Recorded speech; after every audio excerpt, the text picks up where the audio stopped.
Hello mga lalabs! For today's vlog, magluluto po tayo ngayon ng tikoy. Tikoy is the most popular treat during Lunar New Year festivities in the Philippines. Tikoy is made from sticky or glutinous rice which is ground into flour and then mixed with lard, water, and sugar.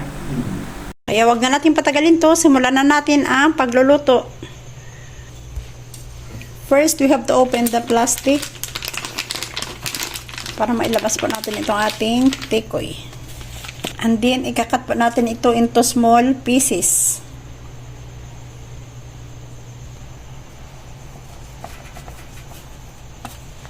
Depende po sa inyo kung anong shape po yung cut na gusto nyong ikat gawin dito sa ating tikoy.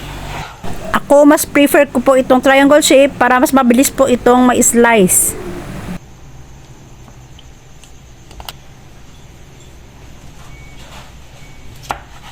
And guys, after na po natin itong ma-slice, prepare naman po natin ang ating susunod na gagawin. Next is mag-crack naman po tayo dito ng egg. Yan. Yan, nag-crack lang po tayo dito ng 3 egg. Then, beat natin ito. Next is mag-prepare na tayo ng pan. Lagyan pa natin ng konting oil. Then, mag-mix tayo ng ating mixture sa ating egg.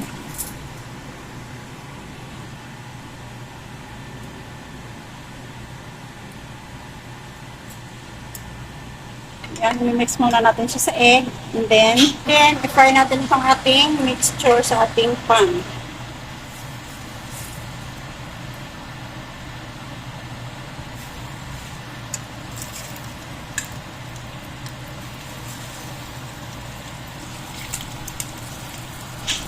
Huwag po muna natin check yung overcrowd kasi tumipilamsik po yung ating oil.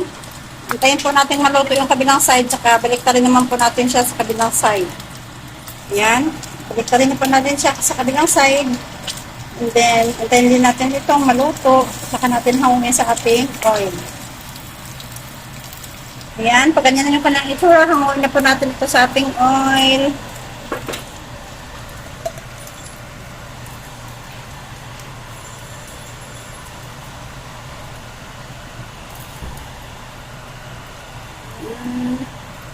And then, next naman natin lutuin yung ating another batch.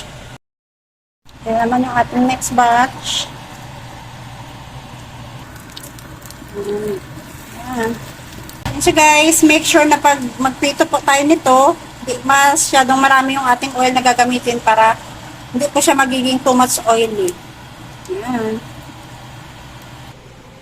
And this is our finished product of special tikoy.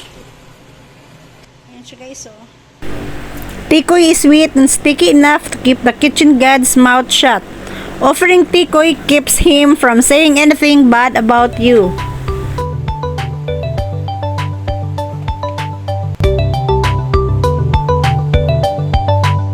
So yummy. Thank you for watching.